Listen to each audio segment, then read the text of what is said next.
I think someone's alarm went off. That would be... That sure sounds like my alarm. I think someone's alarm... That would be why my alarm hasn't been going off. Because you said It's it. set for 7 p.m. instead of a.m. Power outage and the reset didn't... That'll do it. That's what I figured. It went off this time last night also while Mike and I were in here and I was playing Dark Souls and we're like... What is going on? What is the meaning of this? There was a... The song that was on was like...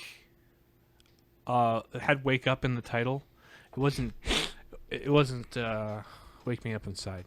It wasn't Wake Me Up Before You Go either. Wasn't Wake Up Little Susie. It was... No, it wasn't Go-Gurt. That's why you've been so quiet. Why have I been quiet? Because apparently that button was pressed and it shouldn't have been. What button? The Make Nathan Quiet button? Apparently. You have one of those? Apparently. Jeez. You learn something new every week. I guess. Now did you have to turn me down because I was super loud? That's not why the button was pressed. Why was the button pressed? I don't really know. Was it half an A press?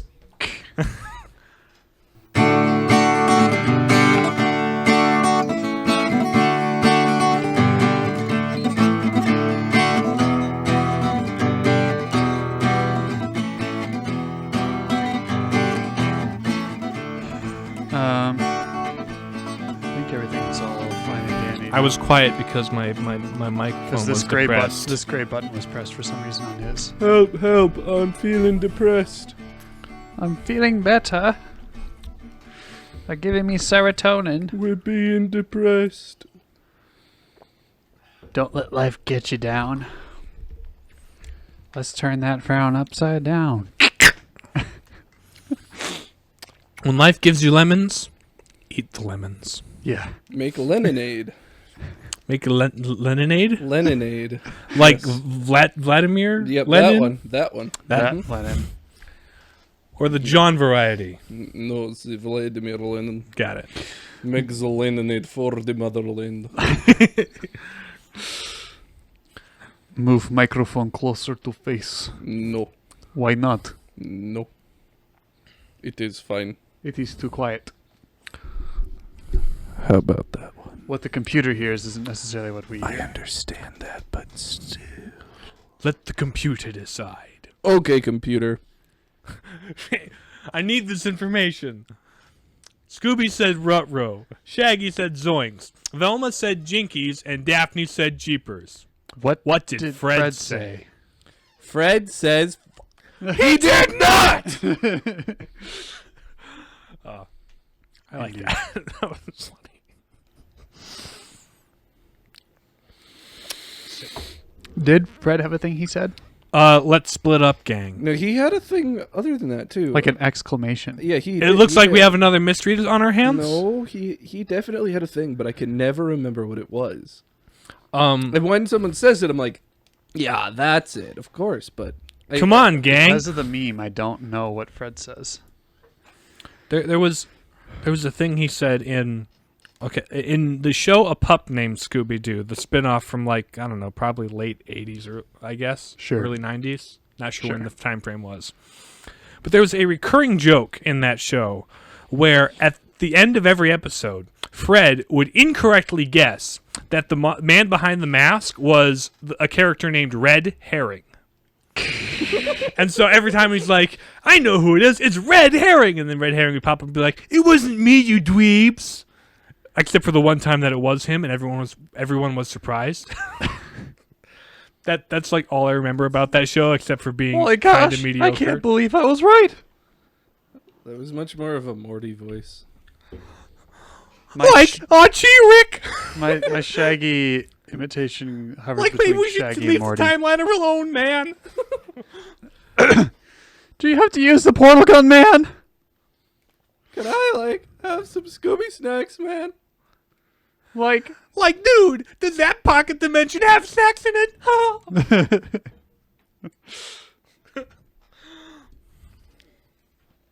I too read Friedrich Nietzsche. Like, I'm an intellectual with an incredibly high IQ. Why is there a change.org petition to replace a Churchill statue in England with, I think it was Kant? Or, no, it was Hegel. I was like, yeah, because Hegel defeated Nazism. That's... Because change.org is that garbage. is why. Well, change.org is truly just neutral. Like, Is it? I mean... it is literally just there for people to put petitions on. I guess. It does not really moderate those, unless they're... I mean, it probably does to some And at the degree, same but- time, I don't know that it really makes a difference at this stage.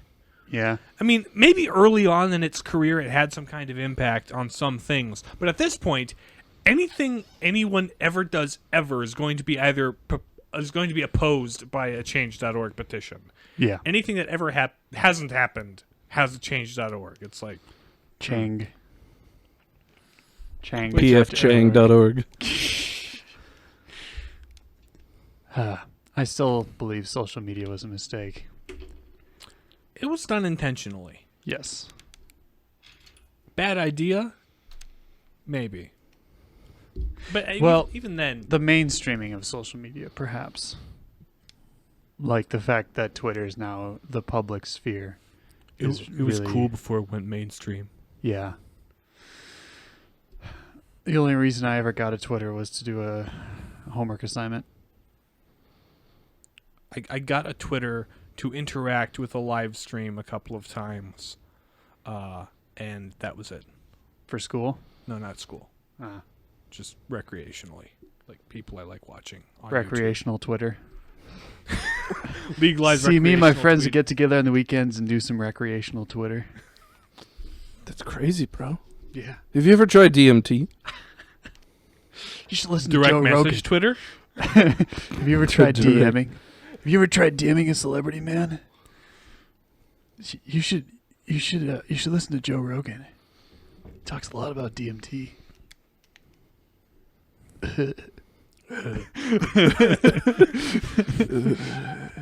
That's what the average Joe Rogan listener is like. It's Beavis and Butthead.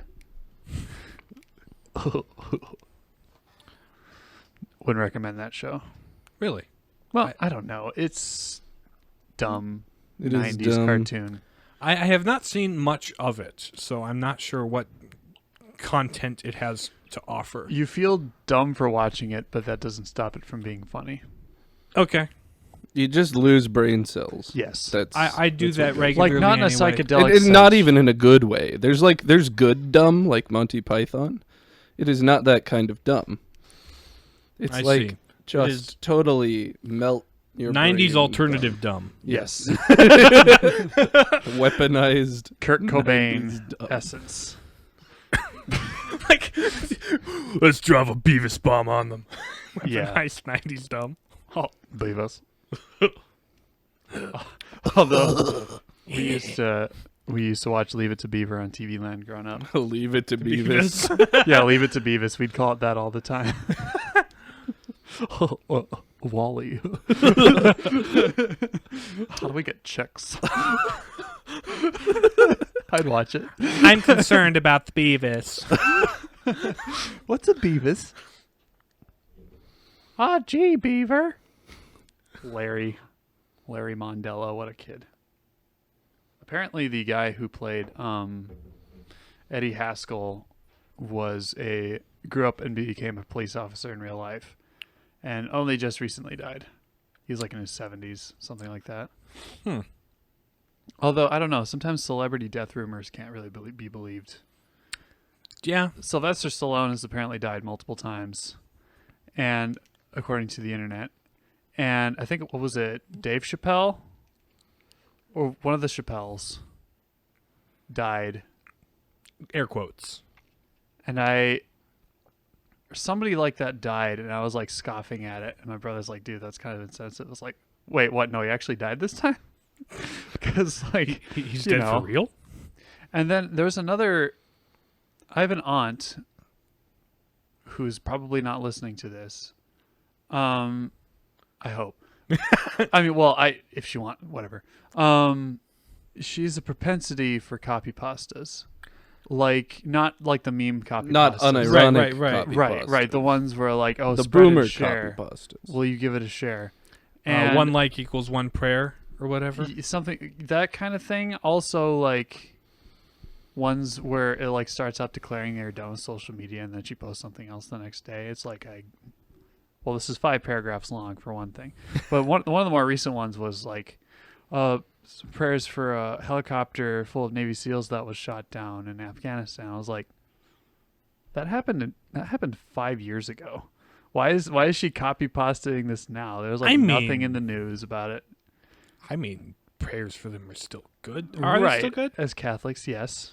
Yeah. How Pray for the long dead. after? There's no statute of limitations for praying for the dead. like how long after they're If they're canonized, then you don't need to. right? But they probably aren't and probably won't ever be. Right. Right. So, yeah. So indefinitely, really. Yeah. There was a saint who prayed for Judas, the soul of Judas, all the time because he believed in God's infinite mercy. Interesting, because that's something I've been unsure of how or whether it works. I mean, I know prayers for the dead are good, but like after like, Could at you what pray point? for dictators of various ilks the right, stuff like that. after they're already dead? Like, most people wouldn't want to. But they need it more than anybody. I tell you what. Yeah. If by some stroke of grace they were to achieve salvation. Who knows? Who knows indeed. There's somebody who knows, but we won't know until we get there. Correct. Because that's not our job to know down here. Yes. Speaking of dying, Speaking of dying. Nathan's been having an adventure Oh, this yeah. week. Yes. In his first Truth experience be of told, Dark I am Souls. slightly frightened watching how much you're enjoying the pain of that game.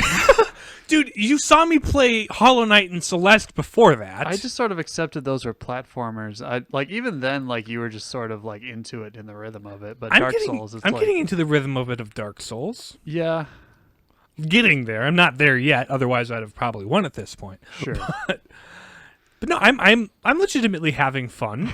I can see that. That's precisely what he's concerned about. How much fun you're having. Just because you swear at Lego Star Wars, Like, honestly, guys. like he was legit getting mad at literally, not unironically, livid at Lego freaking Star Wars. This man was. it's a difference in temperament toward It was frustration the in jank. video games. I knew exactly what I needed to do. It was janky. If it was the level in, I want to say, it was for episode 3, and this is for like the collection with like the whole Skywalker saga, right? Not Skywalker Saga. That isn't out yet. Well, the original saga. Complete trilogy. No, complete Saga. That's Yeah, what it is. That one. There's a level, I think is in the Jedi Temple. You're like Obi-Wan and Yoda, and you have to do like some platforming. You have to use the Force to pull out these platforms, and there's like a little timer on it. I do remember that being kind of janky. Yeah, that's what I was so frustrated about, because I would get so close and then fall all the way to the ground and have to start over again. That was driving me crazy, because you know, like the jump mechanics in that game, you have to hit it just right. They can be kind of awkward, Yeah, depending on especially the camera when angle. like the platform you pull out is directly above you. So if right, you the bonk moving your head on things, it- the physics of moving force things in that game is a little janky. yeah, and that's what I was getting frustrated at. Which is an understandable thing to get frustrated at, but to the degree at which you got frustrated, I don't think it warranted. I mean, I was getting that way with Minecraft earlier, but that was because I messed up on a big portion of the church, and we're building a replica of Notre Dame in our Minecraft server that we have, and I messed up a part of the facade, and now I have to start over. And I was just like, okay, it's time to be done. I've been playing this for like 8 hours a day the last week. I'm ashamed to admit, because I have nothing else to do. But no, Dark Souls is a fun time. I can see why people like it, and because I'm liking it. Good for you. Some of the introductory things are kind of confusing, but that is why I'm glad I have Riley to be a tutorial about what does this stat and number mean. Hey, listen. Except I actually actively seek that information. I don't have her popping out of my sword saying, "Master, your batteries are low in your Wii remote. Better go replace them." And I'm like, "Thank you, Skyward Sword." Yeah. It's like, the stat system in Dark Souls 1 is particularly cryptic.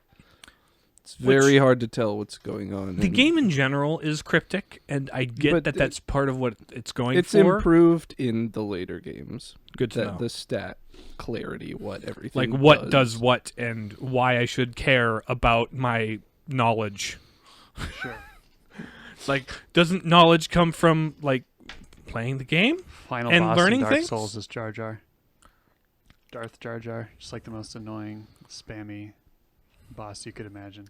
The final boss of Dark Souls is actually a bit of a letdown. Okay. And so is the final boss of Dark Souls 2, for that matter. I was pretty supremely... Well, Gwyn is hard, if you don't know the gimmick. Gwyn is the bad guy of Gwyn is first the big bad. Because I've heard the name Gwyn mentioned a couple of times. Yes. Gwyn's like the sun guy, light He's the guy? the fire dude. The fire guy, yes. The Lord of Cinder. Right, because that was what they were talking about in the opening cutscene. That was just lore with no context. Big Lord dump. Yes. There's lore with no context, and then context with no lore. For like the whole rest of the game is context with no lore. And you have to... I mean, it's in there, but you really gotta dig for it. Which is similar to my experience in playing Hollow Knight. I now realize how much Hollow Knight borrowed from Dark Souls. But this is not a Dark Souls episode. No, not yet, anyway, because I have to finish it, and we have to watch you suffer on the first boss before we do an episode of that. This is the story of a girl who cried a river and drowned the whole world. This is the story about I don't know. Honestly, at this point, if I saw a guy building an ark in his backyard, I wouldn't be surprised. Oh wait, the way this year's gone. It is a story. It is a pizza time episode, though. Yes, pizza time. Do the intro thing. Introduce us. We are the Palladium Papists. I'm James. I'm Nathan. And I'm Riley. And today we are talking about Pizza Time, the Sam Raimi trilogy of Spider-Man films from the early 2000s. Yes, the OG live-action Spider-Man films that people care about. Right. Well, there weren't any Spider-Man films before that. There was like one made-for-TV pilot for a TV show that went nowhere. There was Japanese Spider-Man. But that was a TV show again, so it wasn't a proper movie. He's a demon from hell, apparently. Supaida? Yeah, Spider-Man. He's got like a mech suit and everything, and fights like actually kills kaiju people and stuff. It's weird. It is very weird. Yeah. Anyway, no, we're talking we're talking about the Spider-Man trilogy, directed by Sam Raimi, starring Tobey Maguire and Kirsten Dunst, or is it Kristen? Kirsten. Okay, I read it and I'm like, it's Kristen. Kirsten. Rachel 2.0. Yes. Something like that. Also, what's his name? Harry is played by... It's not Daniel Radcliffe. No, it's not Frank Grillo. He also played Tommy Wiseau in that movie about The Room. He played Tommy Wiseau? Yeah. In a movie about making the movie The Room? Yes. Oh, in a movie about the movie. Oh, this is like meta stuff. Yeah, okay. yeah. I haven't heard of that. That came out like 2 or 3 years ago, yeah. That might... he's also in The Ballad of Buster Scruggs. What is that guy's name? Same time? Or first time? Yeah, that guy, yeah. It also has J.K. Simmons as anyway. We'll get there. Dang it, what is that guy's name? I feel like John is probably screaming at the top of his lungs who this actor is. I've seen these movies more times than I can count, and I don't remember his name. He's Harry Osborn. He was also Oz in Oz the Great and Powerful, which was kind of a mediocre movie. I found it underwhelming. It was James Franco. That's James Franco. James Franco. Shout out to James Franco, who knows nothing about us, probably. Likely. Yeah. Regardless, that guy. So yeah, Spider-Man, Spider-Man 2, and Spider-Man 3. And Willem Dafoe as Norman Osborn in the first one.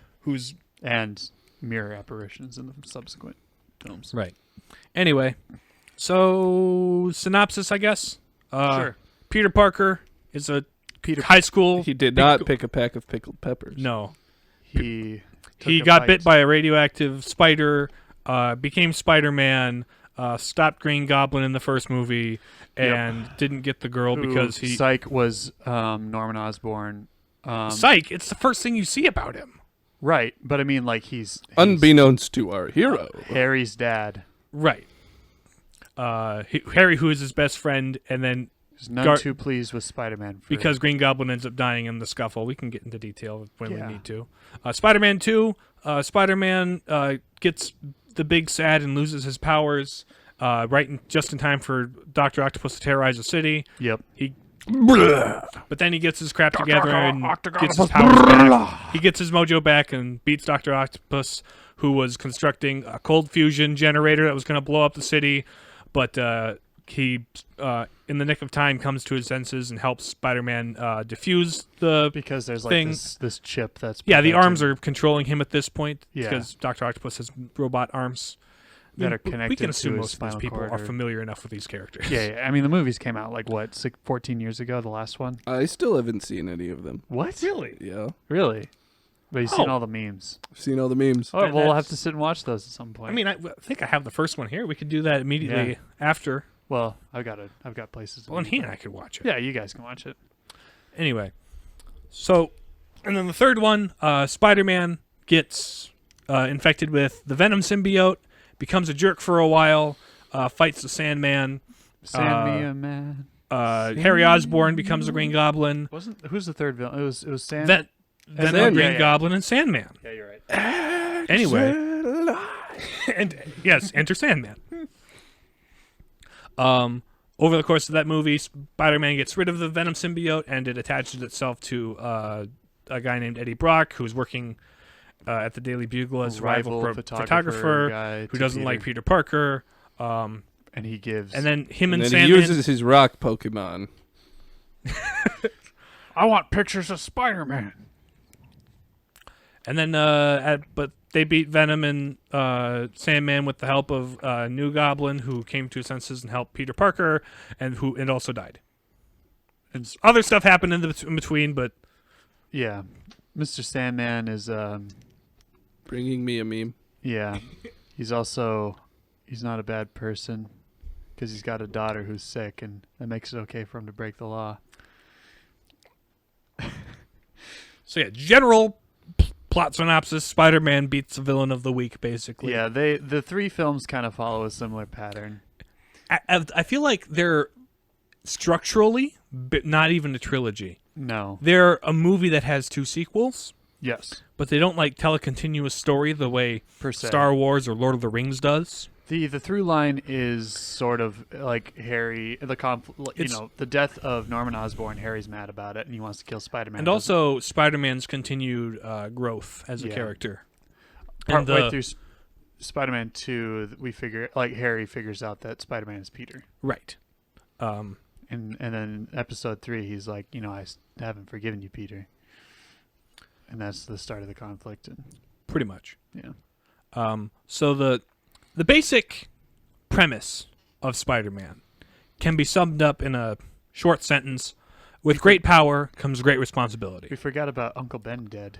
Well, we can get into that right now, discussing why he learns that. Yeah. And most people know Uncle Ben dies anyway because Spider-Man, it's baked into him at this point in pop culture. Yeah. But it does feed into his first lesson about his powers, right? Because Peter Parker is just a stand-in for the everyman, pretty much. The whole kind of point of his character is it could have been anybody that got bitten by this random bug, right? Yep. Just happened to be a nerdy teenager from wherever. In the right place at the right time, doing the right thing. Taking pictures. And he just gets these superpowers seemingly at random. He becomes Spider-Man. He can shoot webs, he can cling to walls, and he's like, yo, this is cool. I'm stronger now. I'm more confident now. I can beat up the bully. I can impress the girl. Yeah. I have all of this ability. I think the whole scene where he's figuring out his powers is probably my favorite instance of that in any movie. Like where he's trying to figure out how to get his webs to fly because in this incarnation of Spider-Man, he actually shoots them out of his wrist. Like from traditionally speaking, in the comics and other movies and shows, Spider-Man had to build web shooter devices. Yep. But to streamline the flow of the film, they just made that. They just made it part of his powers. Which I think didn't Stanley, wasn't he like, I didn't think of that, but now that they did that in the movie, that's pretty cool. Something along those lines.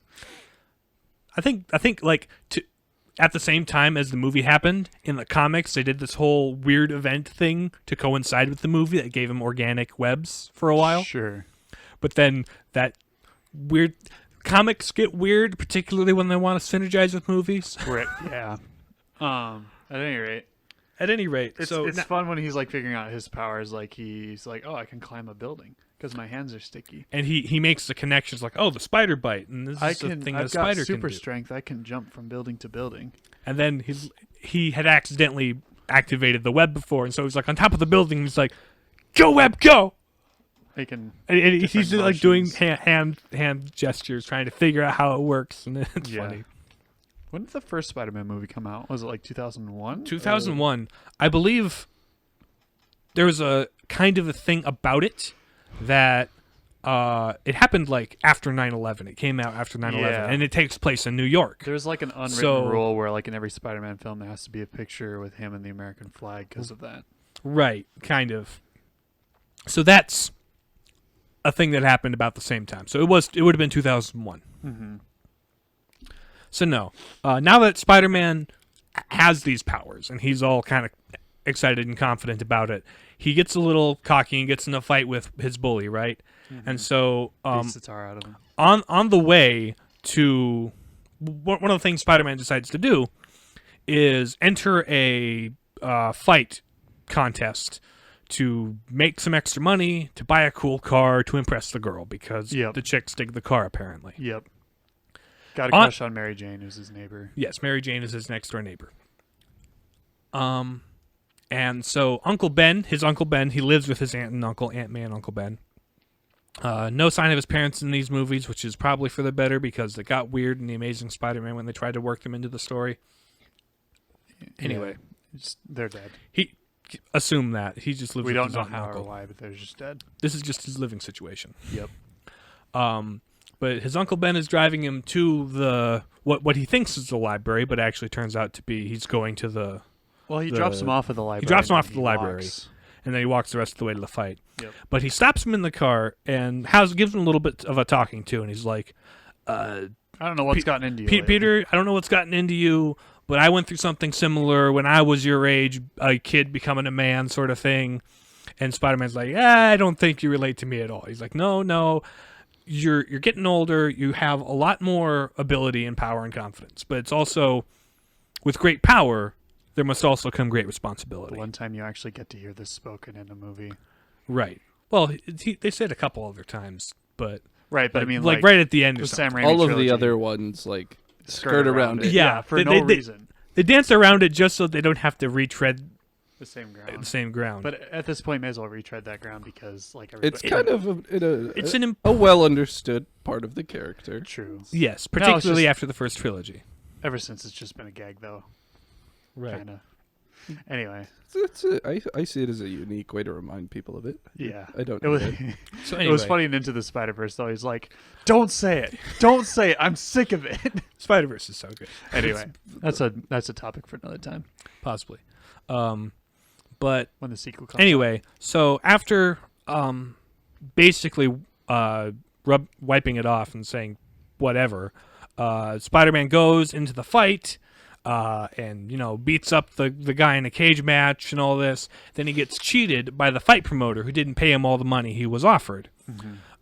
And he feels bitter about that. He's very angry at this guy, and rightfully so. He kind of cheated him. But then the fight promoter guy gets robbed by just some guy with a gun came up and said, "Give me your money," and put it in the bag. Mm-hmm. And then as the thief is running out, he runs past Spider-Man, or Peter Parker at this point. Yeah. But he runs past Peter, who doesn't lift a finger to do anything. It's his whole mindset was, you cheated me, I'm going to let this happen. I'm going to look out for number one, basically. So he treats it like it's no real concern of his. Later, we discover Spider-Man is walking home, back to where he was going to meet his Uncle Ben to go back, when he discovers that Uncle Ben has been shot and is lying on the pavement slowly waiting for an ambulance, but he's not going to make it. And so Peter Parker shows up just in time to watch his uncle die, which makes him very sad and very angry. So as of this very sad and very angry Spider-Man goes and he overhears the police talking about where the robber guy stole Uncle Ben's We car. don't know that yet, though. Oh, right. Because he's driving the car. We don't know that yet.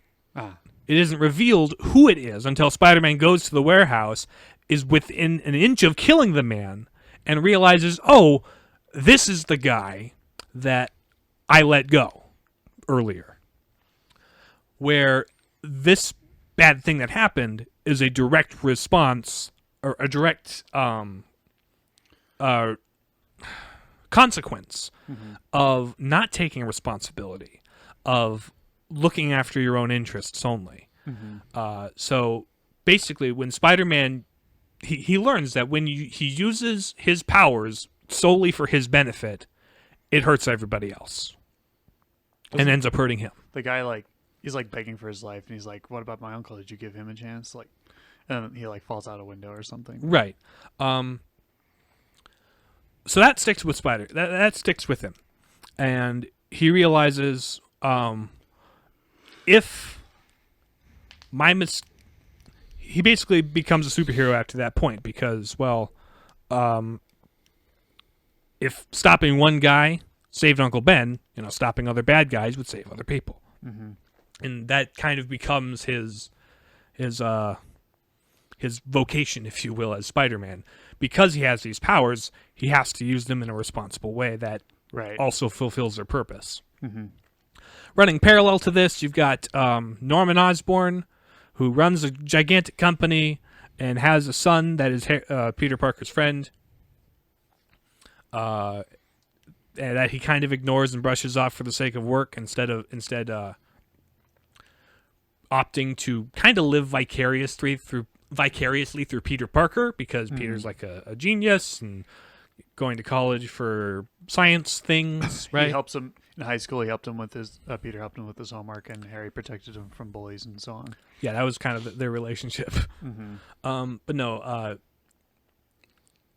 Norman Osborn's working on a project for the military to create a serum to help in basically steroids for the soldiers and stuff. Be able to operate this flying wing glider thing. Yep. Surfboard. But they're taking too long. They're taking too long. Board of directors pressure stuff that. Looking back at these early 2000s superhero movies, there's a lot of these board of director scenes we noticed that when I was watching it with my brothers, it's like, hey, even when we were watching Blade, if you've heard of Blade, there's an evil board of directors for vampires that tries to kick out the main evil vampire in that movie. And it's the exact same thing that happened all to these Green boards Goblin. of directors getting their comeuppance. It's funny. But no, feeling the time and financial pressure, he's like, all right, well, I'll test it on myself and prove which it was works. a bad idea because it drove him crazy, and he kills his lab assistant and everyone else involved. After a few scuffles with Spider-Man, Norman Osborn is observant because he notices, Peter Parker is cut in the same place I cut Spider-Man. With one of my pumpkin with one of my pumpkin batarangs or whatever. Yeah. Because that's another thing they have at Oscorp. Just pumpkin-shaped bombs. Yep. Not like as cartoonily pumpkin as the comics, obviously. Yeah, but, they're like these orb things that are kind of orangish. Right. But in the comics, they're literal tiny jack-o'-lanterns. Yeah. Because the costume is kind of ridiculous. It's kind of great. I like it. In the live-action movie, it's very... the costume for Green Goblin is very early 2000ized. The way that the X-Men costumes were kind of early 2000s, if you remember that. Spider-Man costume is one of the best. Oh, yeah. The Spider-Man costume holds up really well. Yeah. So not all the CG does, though. Yeah. But that's early 2000s. I remember originally watching, like, growing up, like, the Sam Raimi Spider-Man movies, and then, like, the first one, I found Green Goblin, like, legit kind of scary. And then as I watched it as I'm older, too, I'm like, man, this looks kind of tacky. Well, we were, like, 4. Yeah. No, Right. I wasn't very old. I believe I was the maybe 9 first or Spider-Man 8 or 9 movie when I may have first watched been it. my first superhero movie, like, properly in general. Well, there weren't a whole lot of other superhero movies. Well, there was like live action. There was like the Superman films. old Superman films from the 70s. Batman hadn't come out yet, like the Dark Knight Well, trilogy. Batman, the Tim Batman- Burton ones. Right, but I mean, like, So in like our lifetimes anyway, there hadn't been like a recent superhero film live action. that was actually good and well received. Yeah. Because they were doing, in the 90s, they had The Punisher, they had Daredevil, they had just done Fantastic Four and There's X-Men, which Fantastic Four, X-Men, and Spider-Man kind of kicked off the second wave. Yeah, and then there was like the whole Ben Affleck Daredevil too. That is the Daredevil to which I refer. Oh, that wasn't 90s though. I remember the Burger King toys, It was either late 90s or like 2000. something like that. At any rate. At any rate. So, back to the Spider-Man movie. Green Goblin learns who Spider-Man is and starts targeting people close to him. Particularly Aunt May. Yeah, he blows up Aunt May's building. She's in the hospital. Goes after Mary Jane. And then Spider-Man realizes, oh, everybody knows I have a crush on Mary Jane, particularly Harry, who I am competing, who's kind at of the same time. they're kind of competing for her Yeah. a little bit. And then Harry goes home, and the one time his dad decides to listen to his son, he's like, Mary Jane doesn't love me. She loves Peter Parker. He's like, oh, she does she? Well, Yeah. I'm going to have to go do something about it. Yeah. And so he goes and kind of does a scene that parallels the Green Goblin and Gwen Stacy classic scene from the comic where Gwen Stacy dies. But in this movie, Spider-Man saves both the people in the saves both people involved. Anyway, so after a skirmish after that, Green Goblin ends up in an attempt to kill Spider-Man. Spider-Man dives out of the way of like the knives on his glider, and they end up hitting him, and he dies at his own hand almost, pretty much. Don't tell Harry. Right. Well. So, and Peter respects that. He basically the end of the movie is Spider-Man kind of owning up to the reality that he is Spider-Man, and this is what he kind of has to do. And to do that, and keep other people safe, because he knows that being Spider-Man, he has experience that, it's going to directly affect the people close to me, and Mary Jane. Yeah. So at the end of the movie, he turns down Mary Jane's advances to go out with him because That's going to be a lasting decision. totally. But because he just knows it's not safe and it's not a thing for her own sake. for her safety. So he sacrifices something he would deem as a good for himself, something he was working toward with his powers at the beginning, because he realizes it's not about him, right? Yeah. He has a responsibility to other people, not to himself, but to everyone else. Right. So that's kind of his arc in the first movie, he learns about his powers and learns about the responsibilities that come with it. Really classic coming of age story sort of thing. It's really, really good, really effective. All around good movie. That's something that Stan Lee's early Silver Age characters kind of capitalized on. Because prior to that, you had Batman and Superman, who are these big, powerful, cool people.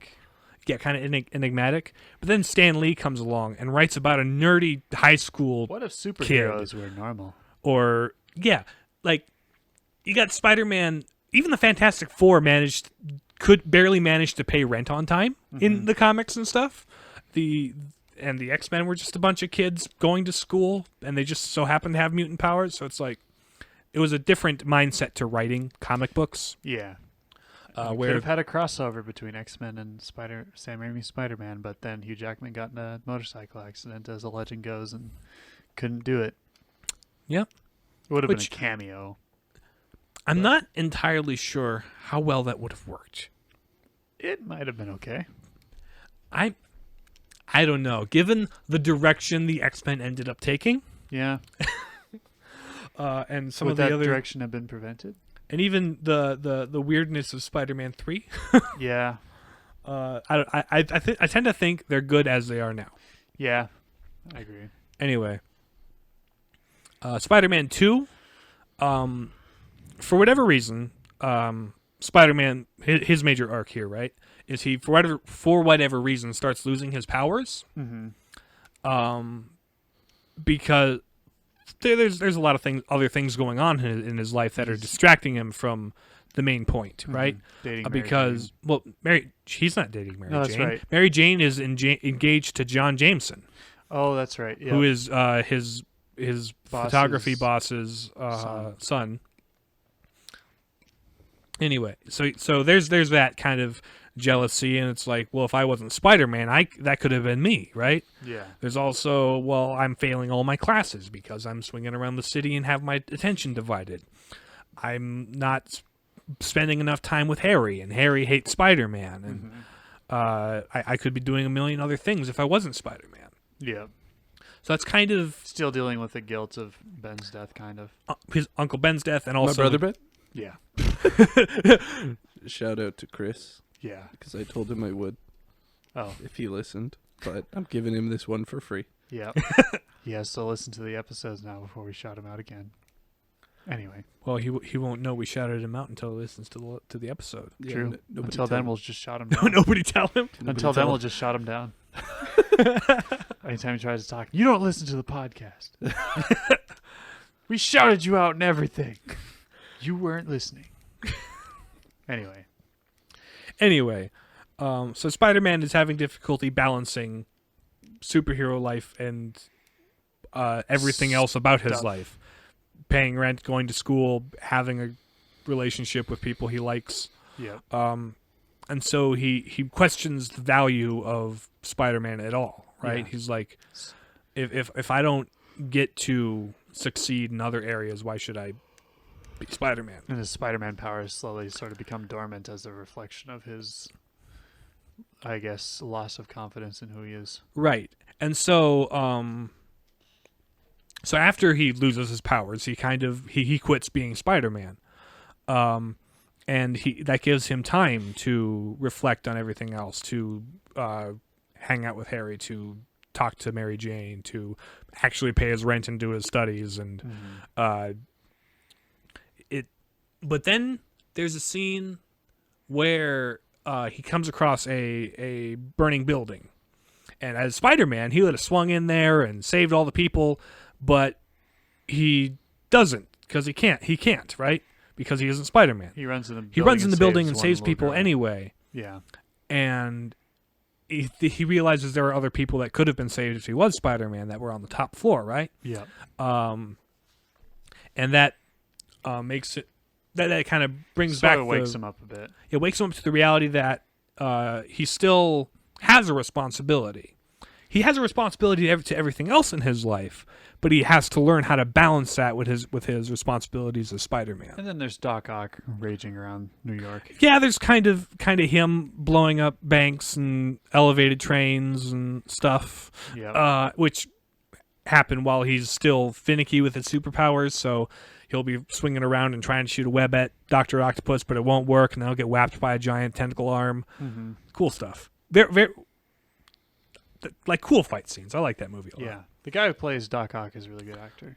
What's it? I have no idea what his name is. I've maybe seen him in one other movie. Yeah. Maybe. So yeah, Spider-Man's main arc in this film is learning how to balance his various responsibilities. Yeah. There's also the part where Mary Jane realizes she doesn't like John Jameson as much as she thought she did, and she at the altar ditches him at the altar, And she's like, hey, Peter Parker, I know you're Spider-Man now because in the final fight your mask got tore off and I was there. I was like, oh, you're Peter Parker and Spider-Man. That explains literally everything. Because before she thought he was just being weird and kind of a jerk and kind of aloof. Mm-hmm. But she's like, oh, you're Spider-Man. That makes sense. You have other things you were doing.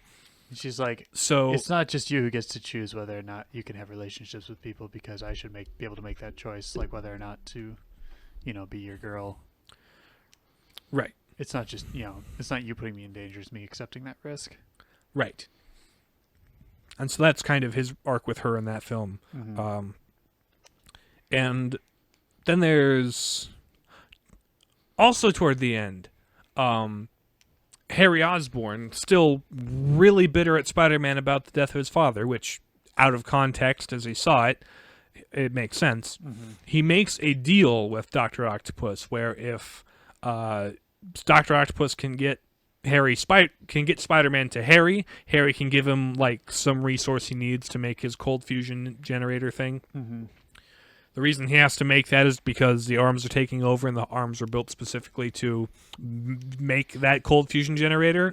So they're hell-bent on getting that project finished. The first time it malfunctioned and blew up his arms and destroyed the chip that prevented it from taking over his mind because it's hooked into his, spinal cord, so on.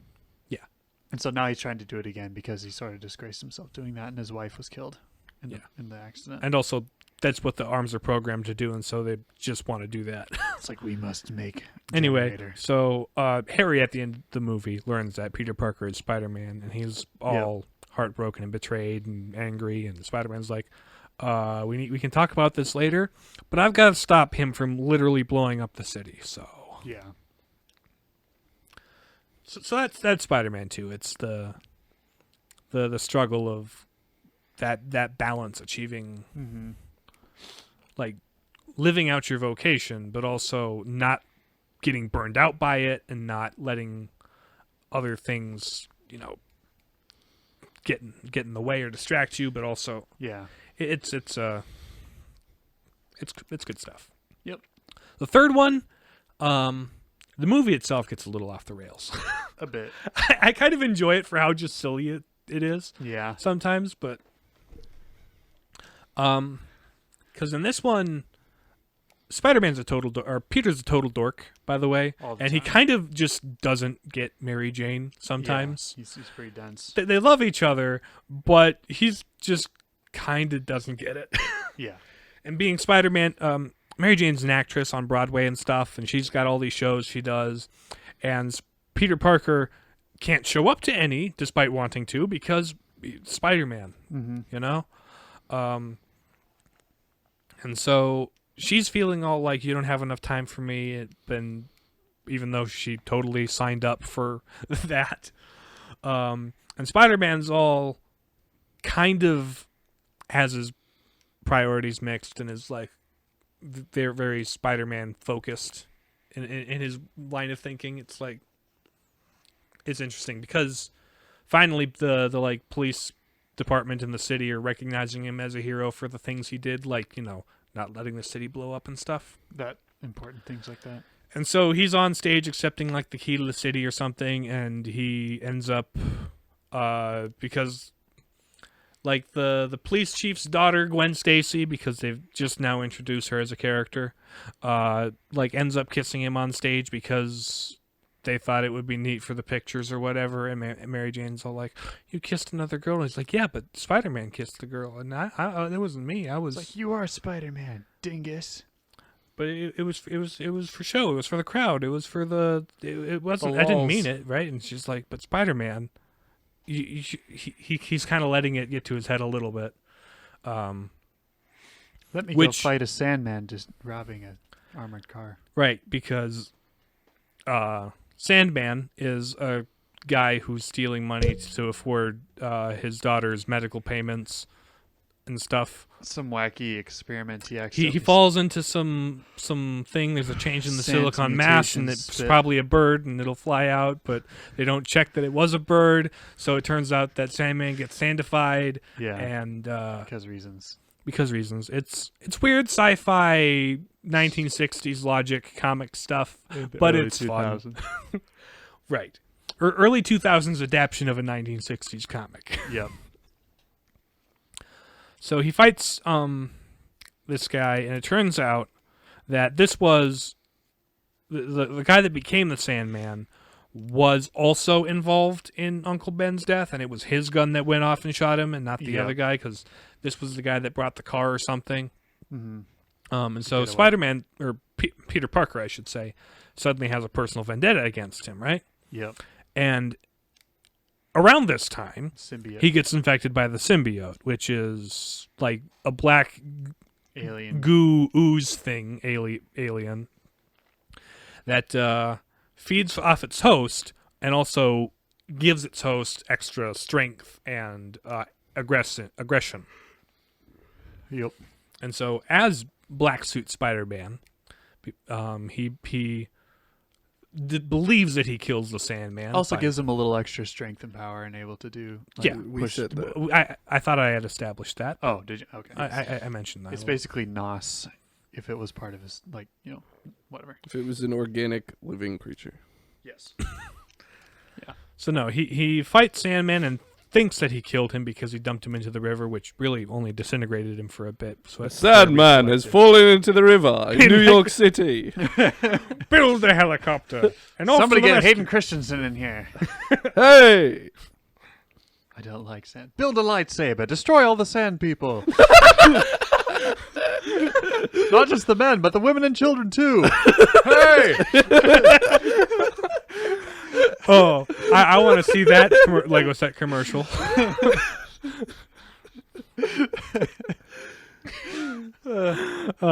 Anyway, but a Jedi has fallen to the dark side in Lego City. Keep talking. Only if you stop. Fine. Anyway, so Spider-Man realizes kind of what he did. And realizes that the revenge is getting him nowhere. Yeah. It only by this point he's gotten to be a butt, and him and he kind of messed up his relationship with Mary Jane because he was being a total doofus. Tried on his edgy he was started listening to he was the edgiest dork ever. He was like the edgiest dork possible, and danced in the street and was a total weirdo. Bully Parker. Pretty much. He also called out. There was he also totally humiliated his rival for pictures of Spider-Man in front of J. Jonah Jameson, his potential employer, and so now you've got Eddie Brock all mad at him. But no, Spider-Man realizes this. The symbiote is not good. It has got to go because it is. He likes the power. He likes the extra, but it adds power and takes away his responsibility or his sense of responsibility. Right. Yeah. He kind of becomes aloof and numb to the consequences of his actions. Mm-hmm. So he goes appropriately to a church to clean himself. Goes to the bell tower. Mm-hmm. And it turns out that the symbiote is weak to sound, so he bangs the bell really loud, and the symbiote's like, "You get off of me!" And Eddie Brock, who happened to be nearby, gets infected. Yeah. And so now Spider-Man's normal again, trying to repair all of his relationships. Oh yeah. There's a whole deal with Eddie or no. There's Harry. a whole thing with Harry where at the beginning of the movie he uses the serum to become Green Goblin. He discovers tries his to have revenge on Spider-Man. Attic lab where he's got all the Green Goblin stuff. And he's like, okay, I'm gonna try this now. He tries to take revenge on Spider-Man, but then he bonks his head and gets loses amnesia his memory for a little bit, and then slowly figures it out again. And it's a weird little aside thing, but if they get into a fight, edgy Peter Parker blows up his face with a grenade. Yeah. Which is another thing that doesn't feel good about afterwards. Yeah. Tries to patch things up with him. He's like, "No, you're Spider-Man. I don't like you." Mm-hmm. But yeah, Harry tries to steal Mary Jane, and it's just a total creep about it. Yeah. It's weird. So I kind of forgot that was a thing for a bit. Yeah. But anyway, after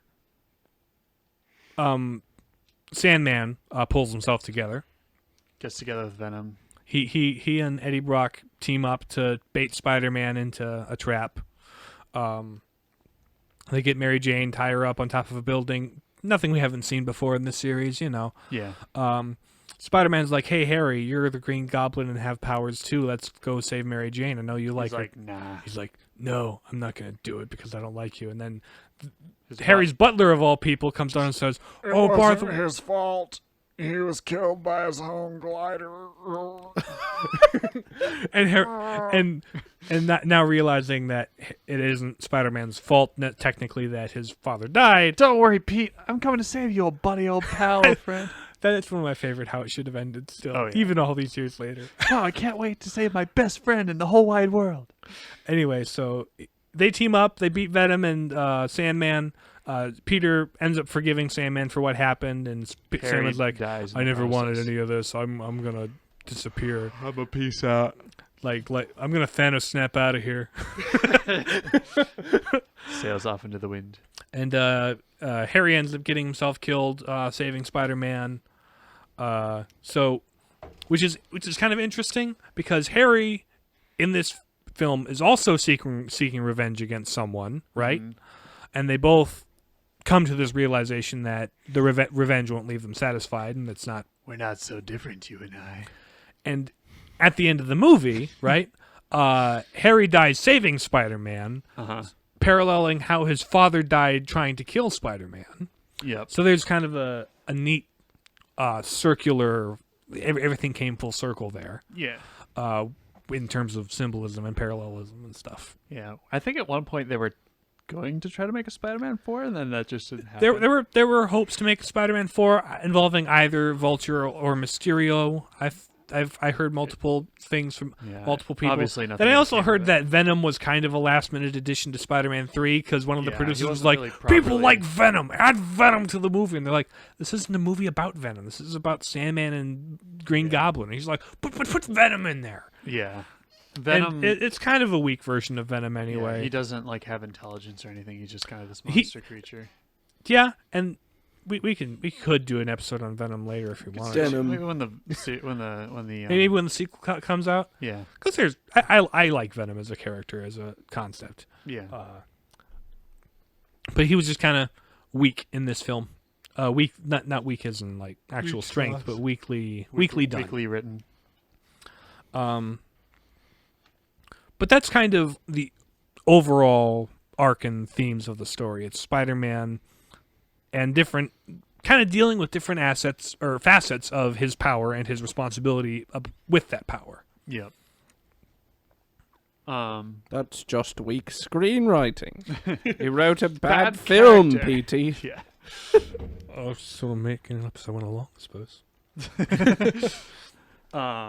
Man, I can't believe we didn't make that joke for the original trilogy because that was one of our main points. That's just weak screenwriting. You wrote a bad trilogy, PT. You wrote a bad Hobbit trilogy, PT. So yeah, obviously the big takeaway, I guess, in the truth bit is with great power comes great responsibility. Right. It's a classic. You're given takeaway. You're given a specific set of skills and gifts and abilities, And right? you will find you, and you will kill. You will get pictures of Spider-Man. But no, we all. It's a coming of age story, right? Yeah. Where Spider-Man as a teenager just goes through an exaggerated puberty where he gets, new feelings, new abilities, new responsibilities, things he can do, things he should do, things he shouldn't do. And he's just navigating that, right? Yep.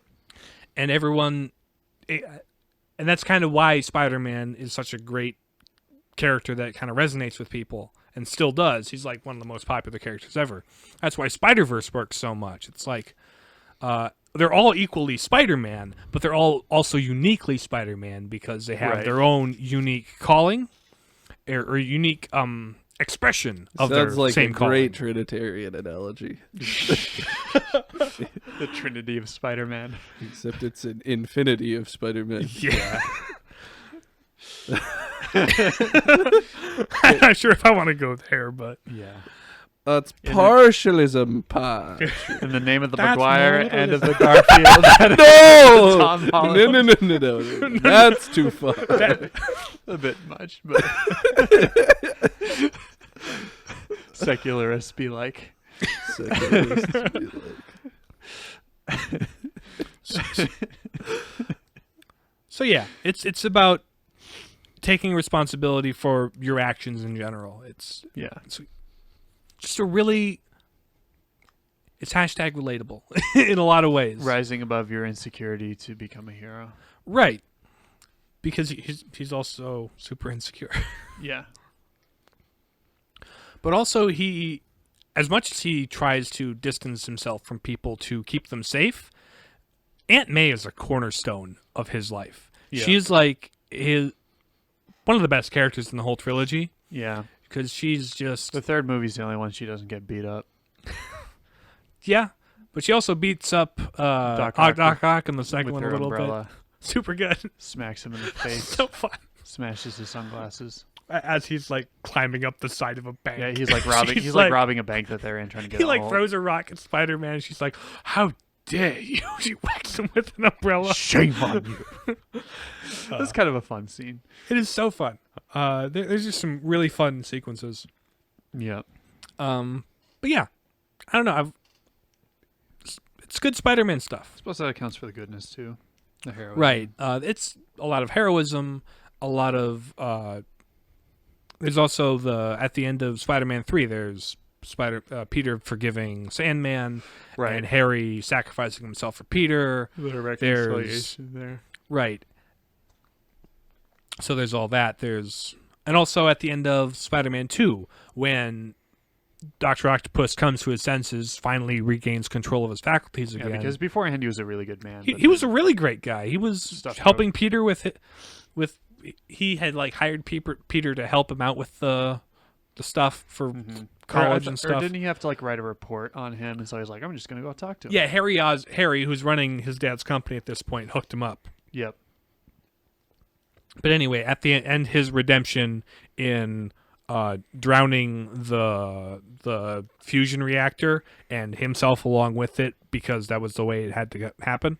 Mm-hmm. So Dr. Octopus redeemed himself and sacrificed himself at the end. So it's like there's a lot of really good heroic moments for a lot of characters. Yeah. Even like we said, Aunt May has her heroic moments, and she's just this really great emotional cornerstone for Peter. Always there and available. And Peter kind of unloads some heavy stuff on her in the second film when he's like, I'm part of the reason Uncle Ben died. Yeah. He doesn't tell her all the Spider-Man stuff, although she heavily implies by the third movie that she knows he's Spider-Man. Mm-hmm. She's just also being really coy about it. Yeah. Because she knows he doesn't want to tell her, and she respects that. Mm-hmm. I like Aunt May. Yeah. I think the other portrayals of her are fine, but this one might be my favorite. Yeah. Although she was also really good in the Spider-Verse. Yeah. Spider-Verse in general is a great movie. Yeah, I guess and then obviously like the impact Uncle Ben has as Right. a father figure to him. Right. Lasting way beyond his death. Because his last words to him define Peter Parker's life trajectory afterwards. Mm-hmm. And also like his influence in his early life and all that. Yeah. Because Aunt May and Uncle Ben were just good, upstanding, moral folks that raised him right. Mm-hmm. And then there's Beauty. For the time, pretty good movies. So not all the effects hold up. The first movie especially is the first movie especially. But I mean, movie 2, third one, particularly with the Dr. Octopus arms, there was a lot of like really cool puppetry they did. Yeah, I don't know. And only sometimes they were CG, sometimes they were puppets, and it was hard to tell sometimes. They did a really good job with that. Yeah. So, like, they aren't particularly like Your suspension of disbelief in terms of beauty. really I mean, it's like I wouldn't strictly say for the time it was some of the best. They're really well put together films. Yeah. Episode 3 was, or well, not episode 3. The third movie was. It's kind of an episode. Yeah, kind of. But yeah, the third movie's kind of dumb. I love it though. And then the Unity, I think some people have made the point, including honest trailers, that it's basically the same movie 3 times. Kind of. Spider-Man struggling with his powers, breaking up with Mary Jane, and fighting a bad guy that ultimately kills himself at the end. Yeah, that was the joke where they said that 3 times, once for each movie. Yeah. But also, they're very unified in their themes. Yeah, they're consistent in that. Basically, Spider-Man thesis of with great power comes great responsibility. Peter grappling with that, and in various ways. Like, maybe if I have no power, I should have no responsibilities, or if I have too much power, how does that change my responsibilities? Mm-hmm. So Spider-Man 2 and 3 kind of play with his powers in opposite ways. Yeah, where he loses his powers but realizes he needs to take them back. Yeah, and then he gets powers but realizes he needs to give them up. Yeah, it's kind of interesting. Yeah, coolio. Indeed. Well, I don't know if I have a whole lot more to say. I think we've pretty well covered it.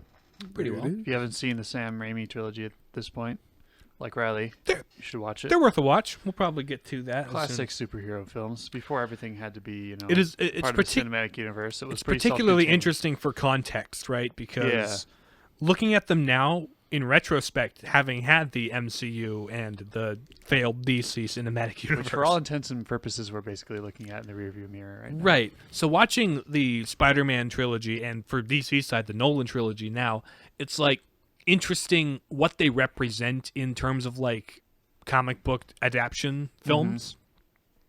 Standalones at that, pretty much. Even though they were like, within the characters stood alone, and besides like the Spider-Man villains, right. They weren't part of a grand movie universe. They were just kind of focused on the story they were telling. It was their successes is what led to Iron Man's success, which is what led to the MCU success. Mm-hmm. So it's interesting. Because before that, superhero movies were becoming a joke. The first Batman movie, the Tim Burton Batman, was weird and dark and serious and cool. The second Tim Burton Batman movie was weird and dark and silliness. Weird and dark and serious, but had a weird, slightly goofy undertone with Danny DeVito as the Penguin. Oh, yeah. But it still kind of felt consistent with that one. But then they changed directors, and then Batman and Robin happened, and Jim Carrey was the Riddler. And George Clooney. And then after... No, that was Val Kilmer. George Clooney was Batman in Batman and Robin, which had Arnold Schwarzenegger as Mr. Freeze and Uma Thurman as Poison Ivy. Yeah, and all sorts of stuff. Superhero movies, live-action films were becoming a joke at that point. Yeah. And the failure of Daredevil Even and X-Men the Punisher was a little wacky at the time. The X-Men's always been wacky. I think the movies weren't wacky enough to do the characters justice, I'll tell you what. Yeah, especially the first one. But the first X-Men film was like basically tried to do to X-Men what the Dark Knight did to Batman almost. Yeah. And it was like a more grounded and realistic almost, but not really take. Sure. It was just like darker and more serious in tone. Lots of Had they come out in weird, fantastic yellow spandex like they did in the comics, nobody had taken it seriously. They probably wouldn't have even taken themselves seriously. Yeah. So it took an X-Men film taking itself a little too seriously for its own good to make Spider-Man and the Dark Knight and eventually Iron Man. It's just unfortunate that it tainted the rest of the movies. Adopted the tone that the original comics had. I think that's actually what we're getting to now with the MCU. It's like, well, what if we adapted the tone the original comics intended? Yeah. Where the first X-Men film was just kind of drab. Yeah. Which was it was post-Matrix, actually. Yeah. It was kind of action film. It was more like the Matrix than the X-Men. Yeah. which was good for it as a movie and to legitimize comic book adaptions. There was a few years where like a lot of action movies were trying to be The Matrix. Yeah, Blade was like The Matrix 2, and that was early 2000s. Yeah. So yeah, Spider-Man was more of a step away from Matrix and towards MCU. Yeah. So I feel like it's kind of an interesting transition period in action films and superhero films. Yeah. Where they weren't successful and you weren't guaranteed a success. And Marvel was in a weird place financially. That's why they sold all their rights to all their characters to all these different people. And they still had some rocky waters, Fantastic Four movies to get through. The first one was merely okay. The second one was really dumb. And then the third one they made that was a reboot is so painfully boring. Yeah. It was just made to revamp their copyright on The contract, their contract or whatever. But yeah. But that's Pictures of Spider-Man in a podcast. yes. Too bad we didn't have Jameson to drink while we. That would have been perfect. It was a shame. We drank all the pictures of Spider-Man. Yeah. On that note, follow us on Twitter at PalPapus, on Facebook as well. Listen to our podcasts on email us your questions, comments, concerns, complaints at suggestions. If you do, you'll be the first one to do so. Sure will. For a limited time, be the first to. Yeah. While supplies last.